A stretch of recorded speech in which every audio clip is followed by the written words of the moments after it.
Hello and good morning. Welcome back to the channel.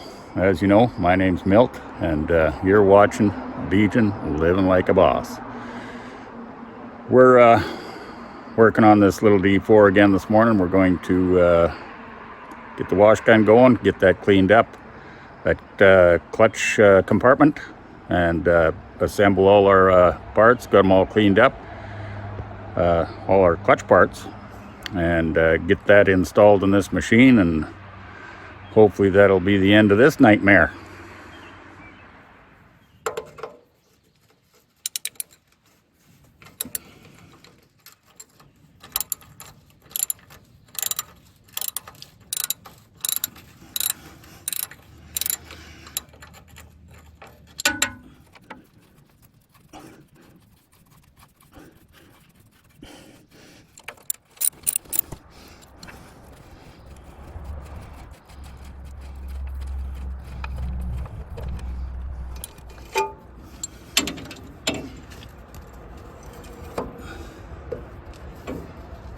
Good enough, so long as it's out of the road there to allow that all that dirt and oil and debris to wash out of the inside of the case.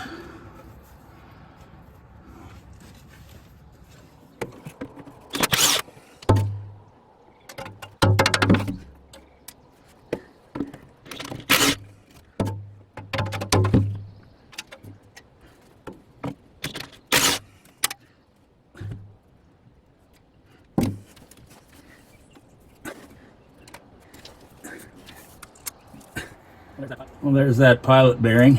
Looks like it's been running well, it's got grease on it, but we'll make sure that this grease zerk is free and working, and make sure we get grease back in the race there, and we'll just wash her up, grease her up, put her back in place. But we'll wash this whole mess out first. Well, I got that grease passage checked out, and as you can see in the center, there's a bit of fresh grease popping into place there, and I had to replace that grease zerk. It was, well, not worn off, but it was damaged to the extent where it wouldn't accept any grease. So let's move along here. What we got down there is a deep cavity, the clutch compartment there, right full of just dirt and whatnot, flywheel. So we're going to get right on it with the wash gun and get that cleaned up. There's the pilot bearing, freshly replaced. Same bearing, just cleaned up and re-greased. Now let's get the main part of this clutch in. Okay, there I've got the inner pressure plate and the main shaft of the clutch installed into the flywheel. No disc yet, and I know that gap is too close to be able to put the Ninja Spider in, but I'm just going to break that Ninja Spider in half and install that in two pieces. It's probably a way lighter for an old guy like me to wrestle that in, and a little bit more work, but or more pieces to put in and put together, but it's a way easier lifting wise. This here's the spider. I'm just going to, I think, split it at these 3 knuckles and put it on in 2 pieces.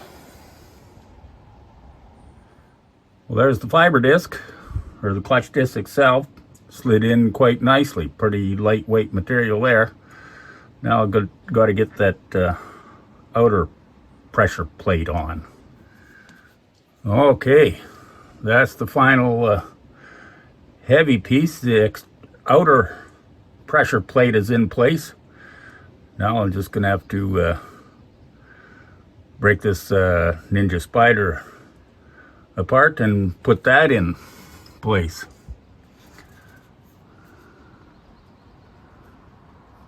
Isn't that right there, Ezra? He's up there, he just took control of the seat up there. He's supervising, I guess.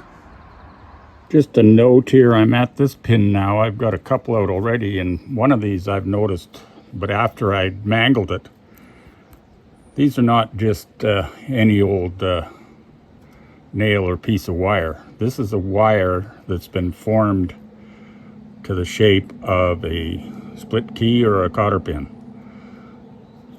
They did a lot of work. There's two of them in this condition. Oop, right there. It's the same kind of this one here right there, that's the same kind of a thing. A length of wire bent around in a hoop, made a big end here and run the wire through the hole and bent it up with like a split key.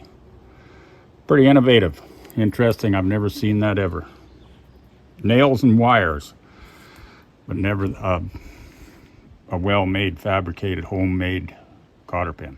You still doing all right up there, Ezra? You slept through the whole dang thing. Anyway, we had a change of plans here.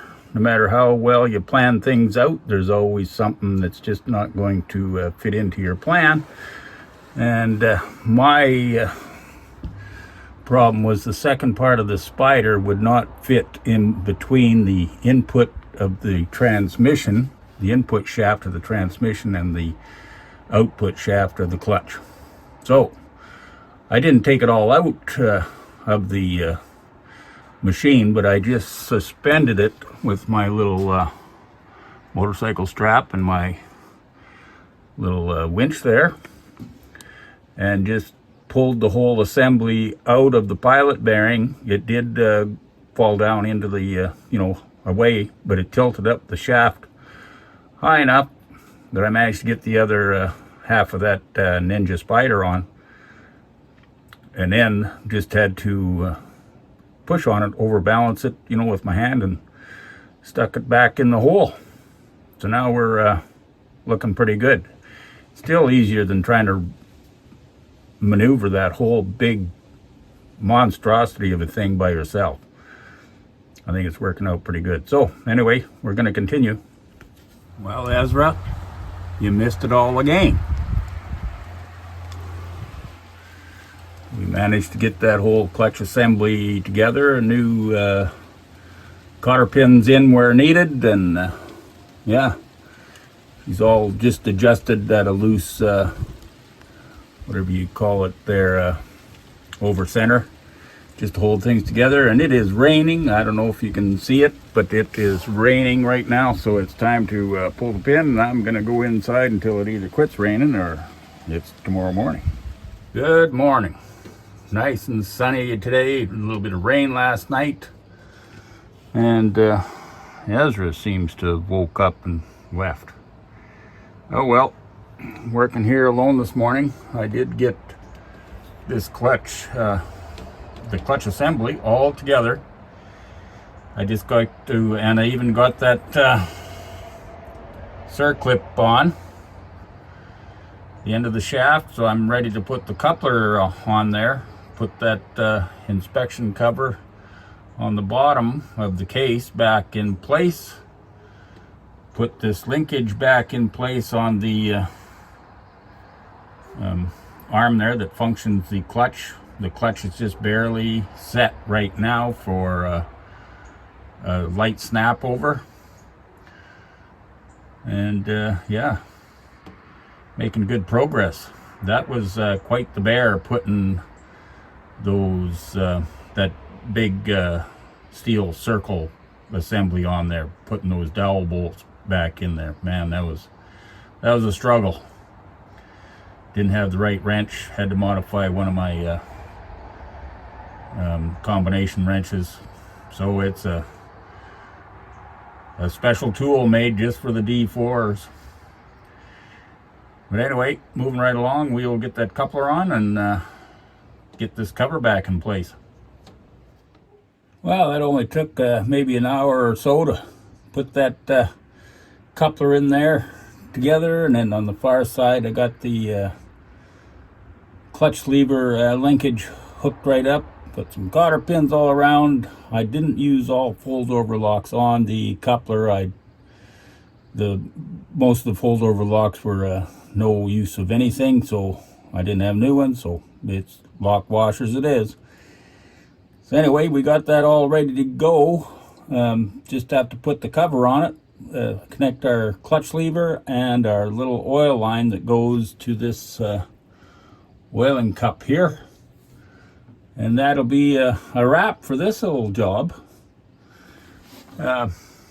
Note as well, that oil gauge up there, I dismantled it, took it right apart, cleaned up the lens a bit so I can actually see it, and it turns out that the fulcrum where the needle pivots inside the gauge was seized up, so a little WD-40 and give her a little thumb action and stuff there. So it's functioning now, so I'm going to connect it back up to the original configuration.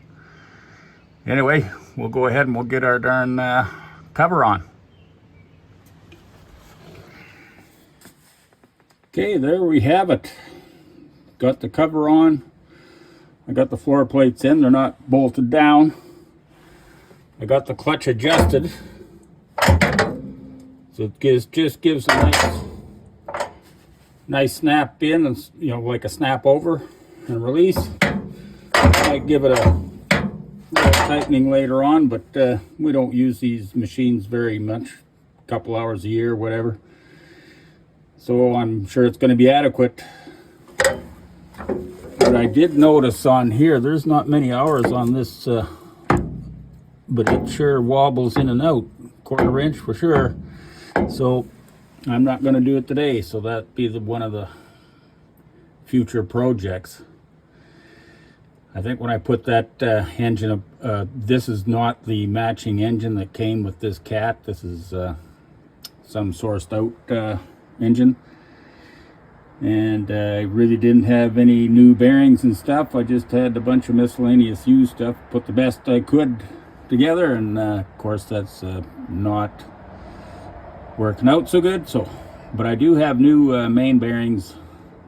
It's not leaking oil, but I got the new main bearings, and it feels like there's a dowel pin come out. So I have to do something a little bit more aggressive with the dowel pins. But anyway, we got that clutch in there. I'm just going to finish putting on the dash and get that ready to go and get her started up and walk her down the parking lot down there. And we'll call her good.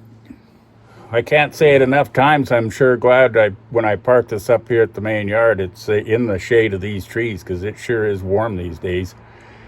And yeah.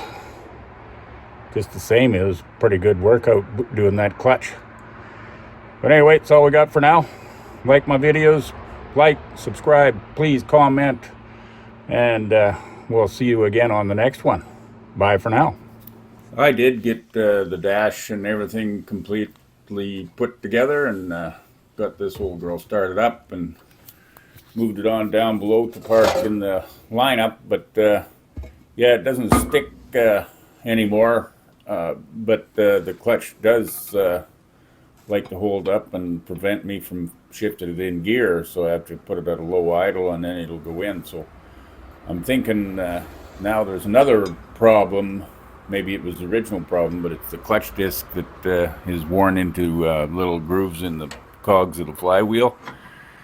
But anyway, that's a problem for another time. I'm going to have to lift this pony motor out and address that, so we'll see what else we can do with that clutch at that time.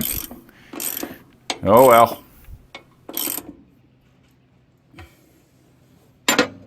That's a wrap.